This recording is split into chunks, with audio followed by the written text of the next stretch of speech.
আসসালামু আলাইকুম বন্ধুরা, চলে আসলাম আজকের বাজার করতে। কিছু পেঁয়াজ নিলাম। পেঁয়াজের কেজি কিন্তু 3 টাকা 29 পয়সা মালয়েশিয়া।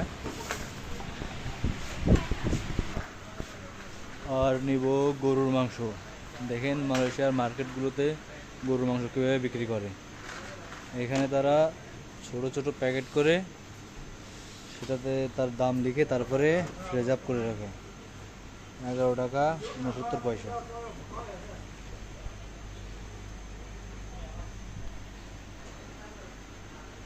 এটা আছে 13 টাকা।